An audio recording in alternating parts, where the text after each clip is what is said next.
Welcome to another edition of Ask Ignite.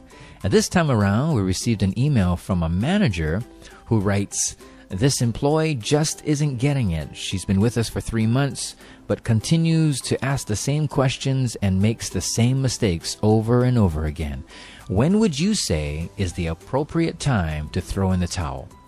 This is actually a question I get a lot from managers. So, assuming that the proper training has been provided to this employee, there's still a few things I want you to keep in mind. Number one, you want to make sure that the training was not just efficient, but more importantly, that it was effective, okay? Simply teaching the material doesn't necessarily mean success. Success is not achieved just because the instructor taught the material. Success is achieved when the student has learned the material. You see the difference? Number two, training doesn't end at the end of the class. There's post-training that consists of close supervision and continued coaching just to make sure that the new employee makes a good transition to their assigned position.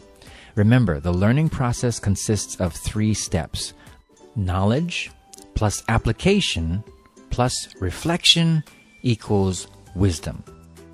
Knowledge is what they gain in the training class, plus application, and application is once they get to their position, they're applying what they've learned, plus reflection from their coworkers that are helping to support them along, and reflection from their manager. So if you're the manager, you're going to want to sit down with this new employee and give them some feedback about what you've observed and what you've heard from the other workers as far as how this employee is coming along. All right. So again, the 3-step process to learning is knowledge plus application plus reflection equals wisdom. Number 3, an employee's first 3 months is what I call the conditioning period. In order to condition the behaviors you desire, you must incorporate CPR, all right? And I'm not talking about cardiopulmonary resuscitation. CPR stands for correcting, praising, and repetition. This means correcting the employee when they do something undesirable, praising them when they do something good, and being consistently repetitive with these actions. This is how you condition behaviors.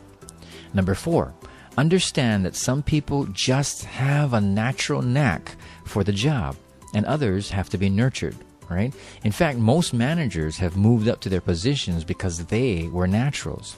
This oftentimes explains why some managers may become impatient with employees who need nurturing, because for the manager, they might say, when I was a new employee learning this stuff, it came real easy for me. Why is this person having such a hard time? Well, it's probably because you're a natural and this employee has to be nurtured. But nurtured employees can do well at their job too. It just might take them a little longer than naturals. So keep that in mind. Number 5, companies should determine a time frame where they would expect an employee to achieve an acceptable level of performance. Maybe it's 3 months, maybe it's 6 months. It depends on the nature of the business and what the job entails. But once that line in the sand has passed and the employee still isn't getting it, it may be time to cut the cord. The job may not be their cup of tea. Some jobs just aren't for everyone. In a way, you'd be releasing them so that they can find their calling. No one wants to be in a job that they're constantly struggling with. And also for the business, the bottom line is we need workers that can get themselves off the ground pretty quickly. It's sort of like raising a child, okay? When they're babies, you're willing to carry them around because they haven't yet learned how to walk. You're willing to spoon feed them and change their diapers. You're willing to do all sorts of things for them as they learn and develop.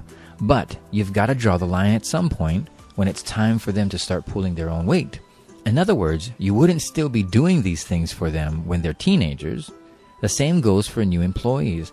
You'll only carry them so far, but at some point they have to be able to walk on their own. As far as how long a company is willing to allow the employee to realistically achieve an acceptable level of performance, that's a question that can only be answered by the company, because like I said before, it depends on the nature of the business and what the job entails. For instance, a bank teller is handling a customer's money. That's an extremely important position because the customer needs to be able to trust that their hard-earned money is being handled correctly. Now, if a teller deposits money to the wrong account, let's say another customer who happens to have the same last name as the first customer, you can expect to have an upset customer on your hands. So the company really can't risk a lot of time having a teller on a window making repeated mistakes because they're risking customers closing their accounts and moving their money to a competitor. To sum it up, as managers, we want to remember that our employees are investments. In order to protect it and get a good ROI, or return on investment, we want to make sure we're providing them training and that it's effective training, not just go through the motions training. Then we want to continue with support and coaching in order to solidify what they learned and to create the work habits that we want from them. At the same time, though, understand the reality that the job at hand may not be their calling. Understand that a line has to be drawn where they begin walking on their own and pulling their own weight. So, I hope that helps. Thanks for the email and giving us an opportunity to share our advice with you. Keep checking in with us on our Facebook page and YouTube channel. We're always posting new content. Until next time.